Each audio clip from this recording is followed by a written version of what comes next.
मारवाड़ बन चुका था, पर किसी भी भूमि का राज्य बन जाना ही उसका इतिहास नहीं होता। वीडियो पूरा देखने से पहले चैनल को सब्सक्राइब करें और लाइक करें। इतिहास तब जन्म लेता है जब उस भूमि को दिशा देने वाला एक ऐसा पुरुष सामने आता है जो केवल वर्तमान की रक्षा नहीं करता बल्कि आने वाली सदियों की नींव रख देता है। मंडोर सत्ता का केंद्र था, पर वो अस्थिर था, खुला था और आने वाले तूफानों के सामने असुरक्षित था। उत्तर में दिल्ली सल्तनत की बढ़ती छाया थी, पश्चिम और दक्षिण में सत्ता की नई महत्वाकांक्षाएं आकार ले रही थीं और भीतर ही भीतर सरदारों की प्रतिस्पर्धा ये संकेत दे रही थी कि अगर मारवाड़ को बचना है तो उसे ऊंचाई चाहिए, सुरक्षा चाहिए और एक ऐसे राजा की आवश्यकता है जो दूर तक देख सके। ऐसे समय में इतिहास के अंधकार से उभरता है एक नाम, राव जोधा।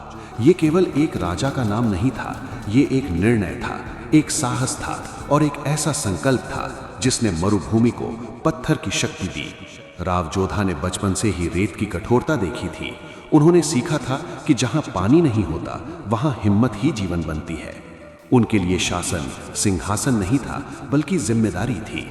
मंडोर में रहते हुए उन्होंने समझ लिया था कि ये भूमि अब केवल तलवार के भरोसे सुरक्षित नहीं रह सकती। दुश्मन बदल रहे थे, युद्ध की प्रकृति बदल रही थी और मारवाड़ को अब एक ऐसे दुर्ग की आवश्यकता थी जो केवल दीवारों से नहीं बल्कि डर से भी शत्रु को रोक सके। तभी उनकी दृष्टि गई एक निर्जन, ऊंची, कठोर पहाड़ी पर, जहां न जीवन था, न जल, न छाया, केवल पत्थर, ऊंचाई और चुनौती थी। वही पहाड़ी आगे चलकर मेहरानगढ़ कहलाने वाली थी। ये निर्णय आसान नहीं था, क्योंकि ये केवल राजधानी बदलने का नहीं बल्कि इतिहास की दिशा बदलने का निर्णय था। लोक कथाएं कहती हैं कि उस पहाड़ी पर तपस्वी का वास था। चेतावनियां दी गई, विरोध हुआ, पर राव जोधा जानते थे कि बड़े राज्य बलिदान मांगते हैं। और वहीं से शुरू हुआ एक ऐसा निर्माण जिसने मारवाड़ की आत्मा को पत्थर में बदल दिया। चट्टानों को काटा गया, दीवारें उठी, हर पत्थर के साथ संकल्प जुड़ता गया। ये कोई साधारण किला नहीं बन रहा था, ये मरु प्रदेश का प्रहरी बन रहा था। बलिदान दिया गया ताकि ये दुर्ग अडिग रहे, ताकि इसकी नींव केवल पत्थर की नहीं बल्कि त्याग की हो। जैसे जैसे मेहरानगढ़ की ऊंचाई बढ़ी, वैसे वैसे मारवाड़ का आत्मविश्वास भी आसमान छूने लगा और उसी किले की छाया में बसाया गया एक नया नगर, जोधपुर। नीले घरों से सजा वो नगर केवल सुंदरता नहीं था, वो सुरक्षा, सत्ता और संगठन का प्रतीक था। राव जोधा ने शासन को व्यवस्थित किया, सीमाएं तय की, सरदारों को अनुशासन में बांधा और ये स्पष्ट कर दिया कि मारवाड़ अब प्रतिक्रिया देने वाला नहीं बल्कि दिशा तय करने वाला राज्य है। मेहरानगढ़ की ऊंचाई से मारवाड़ केवल शत्रुओं को नहीं देख रहा था, वो भविष्य को देख रहा था।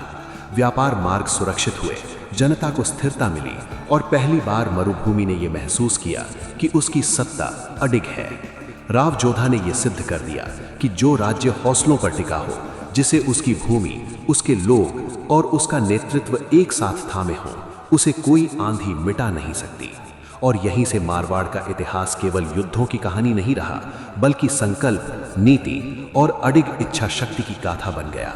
क्योंकि मेहरानगढ़ केवल एक किला नहीं था, वो मारवाड़ की रीढ़ था, उसकी आत्मा था और राव जोधा केवल एक राजा नहीं थे, वे उस इतिहास के निर्माता